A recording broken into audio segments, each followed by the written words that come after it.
Hey guys, so today what I want to do is a point of aim versus point of impact with 8 different military surplus rifles.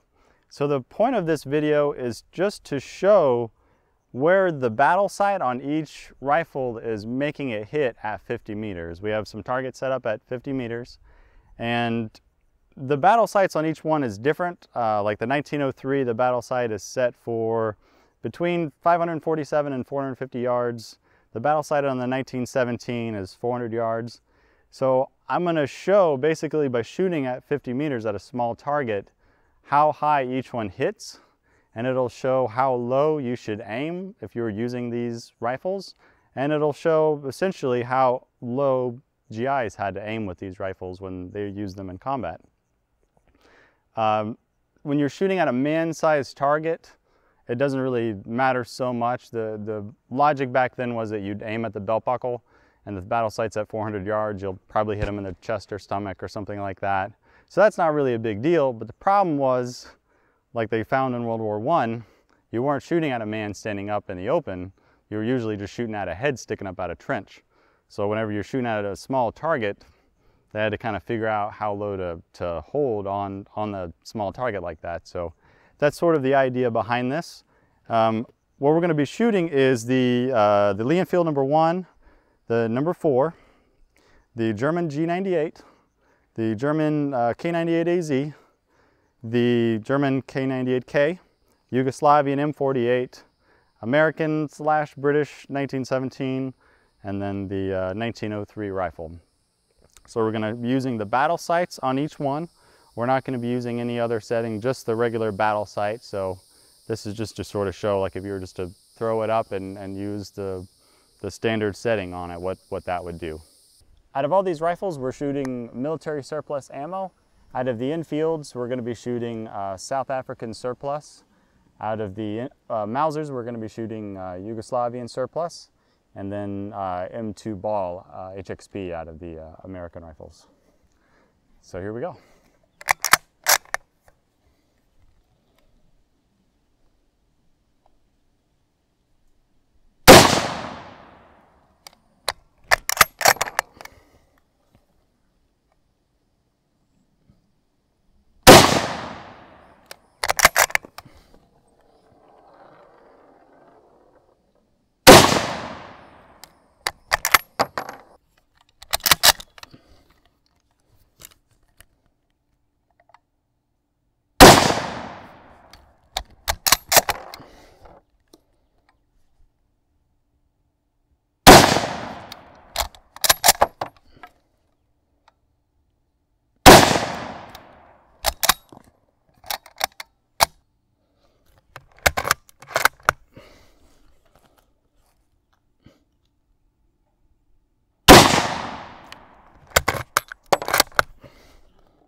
Nothing quite kicks like the AZ.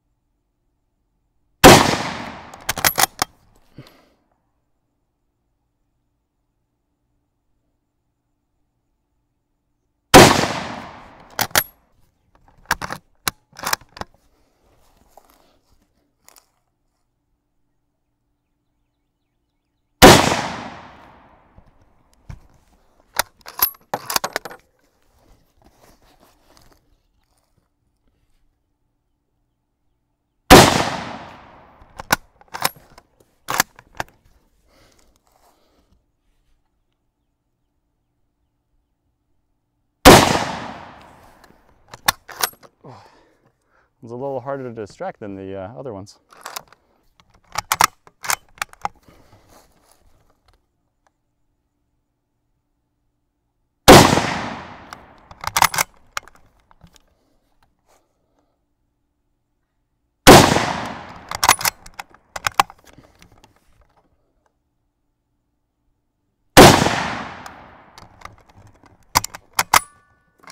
little sticky there.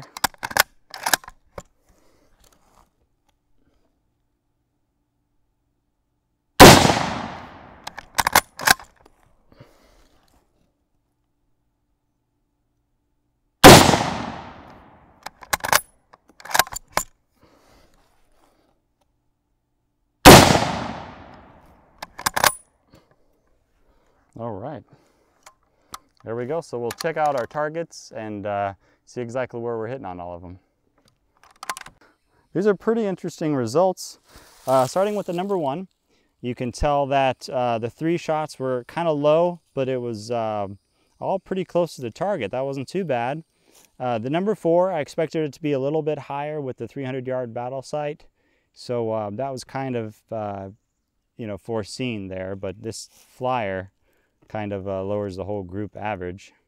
The Gewehr 98, a little bit higher than the number 4. So the lowest setting on the rear sight on the G98 is actually 400 meters. So you can kind of see that with a slightly higher group. But now when we go to the AZ here, it starts to get a little complicated because you have this little string of 3 here, but then you also have some others. So what I'm thinking what happened, I'll have to look back on the video.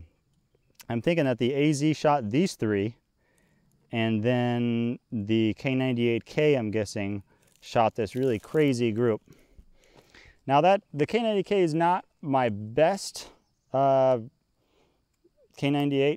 It's not all matching, so I'll probably have to redo this test with an all matching example that I have. So so we'll see that in the future. M48, sort of the same thing. I see this string kind of going straight up, but it looks like the shots from the 1917 were all kind of over here. I'm guessing that these 3 are from the M48, which kind of goes with the sights. The minimum sight setting on the M48 is 200 meters, so it's just slightly higher than the target. So I'm guessing these are from the M48, and then these 3 are from the 1917, which is way over. So I'm guessing that the windage on the 1917 really needs to be adjusted. And then you can see over there on the 1903, this 3-shot pattern's pretty nice. It's a nice little group over here, but it's way off and it is high. So I would say that the height on the 1903, it looks like it's about a 300 or 400 meter increase. So so these are pretty interesting results. I can tell which of my rifles are shooting kind of far over and which ones are shooting pretty good. So it's a pretty nice little test here.